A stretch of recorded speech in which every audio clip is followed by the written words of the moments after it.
So if you're thinking I'm looking a bit tired this morning, it's because last night I suddenly thought, oh, I better set my alarm for 5:30 because I've still got to edit Sunday's video and upload that. So I set my alarm for 5:30. My alarm goes off at 5:30 in the morning. I'm thinking, crikey, it's dark outside. I thought it'd be light now. And went downstairs, looked at the clock, it's 4:30. The clocks have changed. So, yeah, bit of a shock, but I got the video done, so Sunday morning, I'm just on my way up to farm 2. I'm taking the rollers because they got to go up there anyway.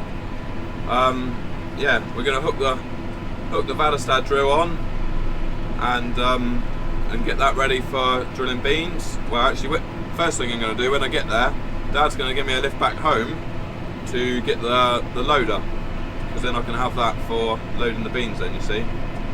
It'll be quicker than using the 3350, because I can only do like one bag at a time with a 3350, so yeah, we'll do that. I just stopped off to get some Lucozade. Pretty sure Lucosade's an essential, isn't it? It is when you're working long hours. I've seen more cyclists and horses this morning than cars. I've seen a couple of lorries. I've put my hand up to the lorries because if it wasn't for the lorries or the lorry drivers, the food wouldn't be getting to the shops. So they're just as important as the farmers. But the hook gets pinched in the eye. Have I got it? Yeah, we're free now. Lift the hook back up. Not that you can see it. Right, bye rollers. We're going to get the drill. You see, it's really, really windy up here today. There's no way I'll be able to fly the drone today. See those tall poplar trees? They're really blowing quite a lot. The wind's coming from the east today, so we're not used to strong wind from the east. I've even had to put a coat on because it's freezing out there. Right now we've got this drill. Got the 4 metre Vaderstad.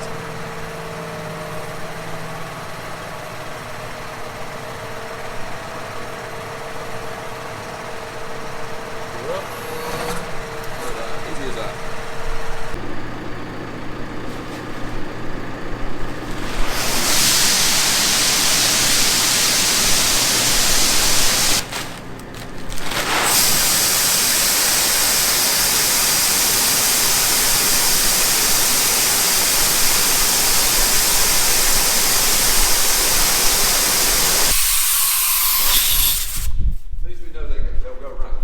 Yeah, they won't have any problem spinning.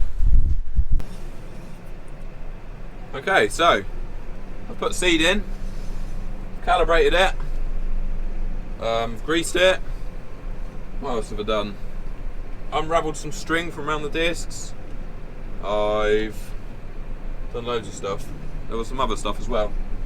I can't quite remember right now. Oh, let some air out the tractor back wheel.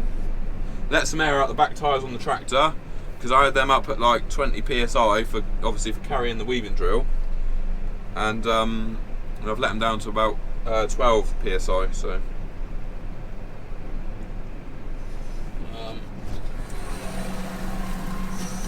oh, it's dusty out there already. Got the window quick. So I'll get out and show you in a bit, but basically these fields, I can't even remember what crop was out here last harvest, I last had. But yeah, these fields, they were cultivated back in the autumn, and the idea, because there's quite a lot of clay in amongst them, the idea was that over the winter we'd get some frost into them, and it would really break down the clay, and we'd have a lovely seed bed in the spring. But obviously it was so wet through the winter that didn't really happen. But let me put the fan in gear.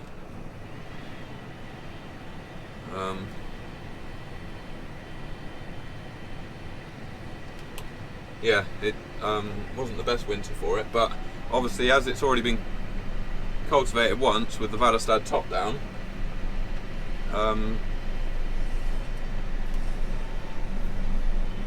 Simon doesn't really want to cultivate it again. Ooh. What happened there? And he stalled the tractor when I dropped it in. Right, we'll try that again. For some reason, it had switched. The transmission had switched to manual, so it was. It went to manual revs as well. I dropped the drill in the ground, and she nearly stalled. But now I've switched it to full auto, and she controls her own engine RPMs. So we'll try again.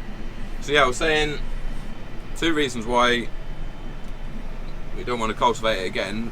One reason being because we'll pull all that clay up and it won't be very nice.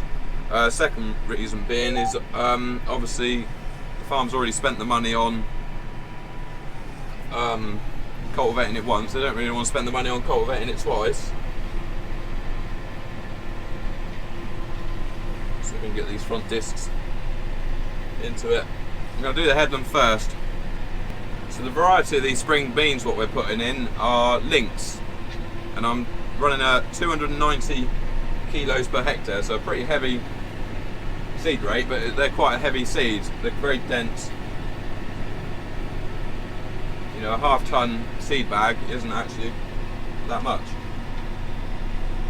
It's making her work hard, trying to pull it. We're in this top corner of this field is got quite a lot of clay.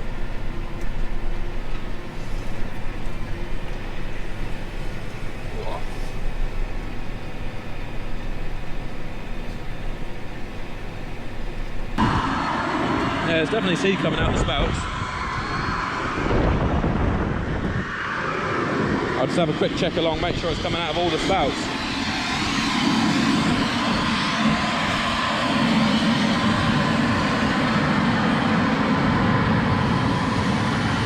Yeah, that's good.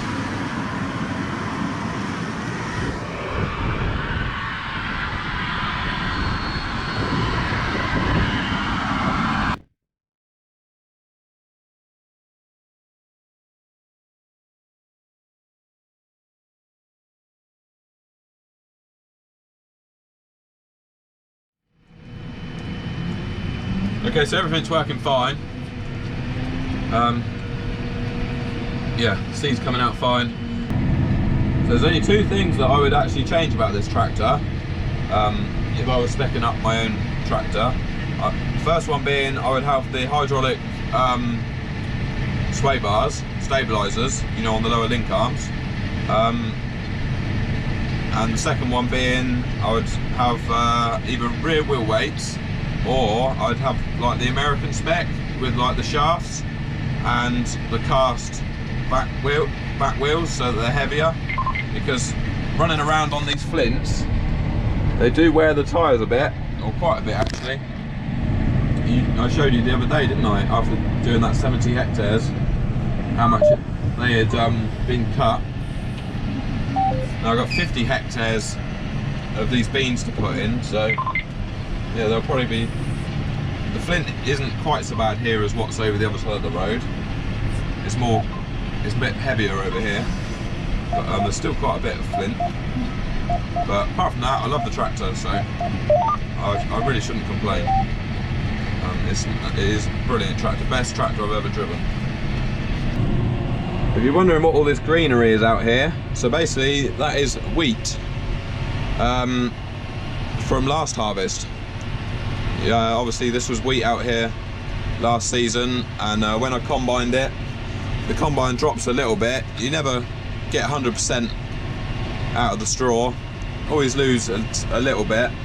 It's not very thick.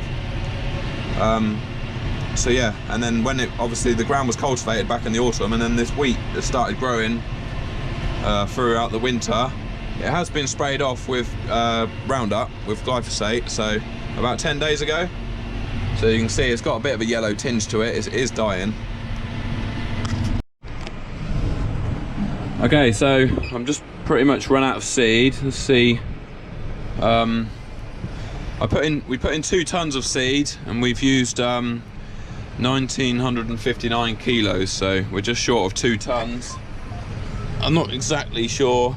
It's pretty much at the bottom of the window and the bottom of the hopper, so I'm not exactly sure how much is in there.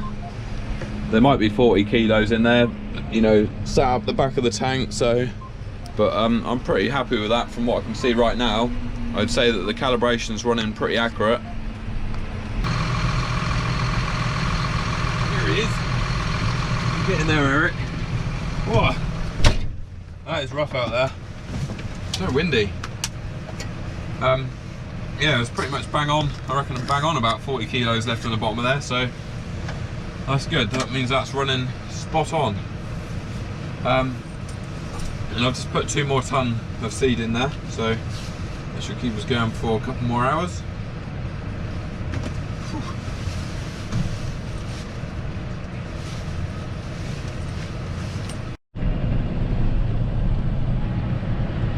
You see on this winter wheat next to me, there's that big bare patch going along there, look. Basically what happened was when I was drilling with this drill, a big lump of mud jumped up on the lollipop, which is like a sensor. Well, it's like a reflect plate for the sensor, and because there was an object on it, the drill thought that the drill was in the air. The control box thought the drill was in the air, so it stopped putting seed out. So yeah, now there's a great big miss in the field, but that was just the conditions we were working in, I guess. Right, we'll go out and have a quick look, make sure it's going in the ground okay. What do you think? Do you think we can trust Eric to come out? Yeah? Come on then. Have a little run around.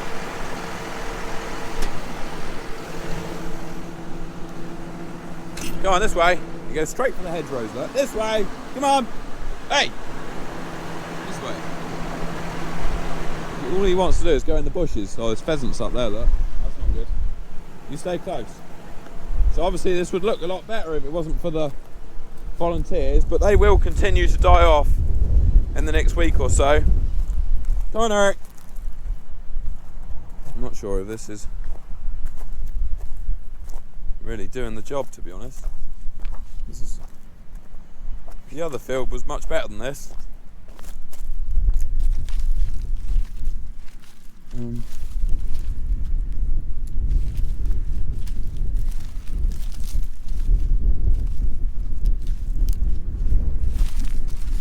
No. Glad I got out and looked, because this isn't really doing a very good job. The ground's just too hard. It's gone from being really wet to just drying out, and it's gone really hard. Okay, so I'm in the second field of the day. The only difference is we've had a bit of a change of plan. Over there you can see the 8.3. Basically I just wasn't, as I think I showed you earlier, I wasn't getting the first field was okay, that was on the lighter ground, but when I've moved over to this field, it's quite heavy clay, and the ground was just so hard. The drill wasn't penetrating properly and getting the seed in properly, so I rang Simon, and so he comes straight up with the cultivator and I started ripping into it, but it's coming up a bit lumpy, so I'm just trying it now. I might just leave it, because it is, what is the time? I think it's like 6 o'clock, 6:30, so I might, it's still really windy outside. Let's get you on this side now. It's still really windy outside, so I might leave it and come back to it in the morning, because it will dry overnight, you see, with this wind. Just doing a few turns to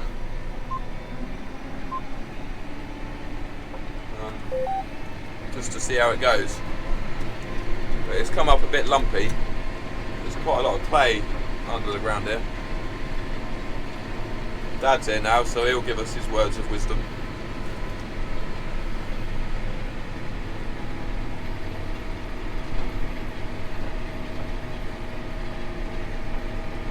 Let's get into it. It's, as I said, we've had an amazingly fun week.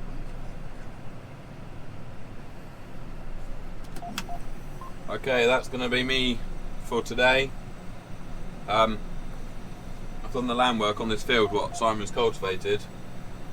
He's just cultivating the headland right now, but I'm going to let that, it's still really windy out, I'm going to let that, is the fan still on? No. I'm going to let that dry off for the night. It's a bit tacky, so, and it'll give him a chance to get a little bit ahead of me in the morning, so that's it. How much have I even done today? I don't know. 14 hectares, which isn't a massive amount. 14 out of 50, so still got a bit to do.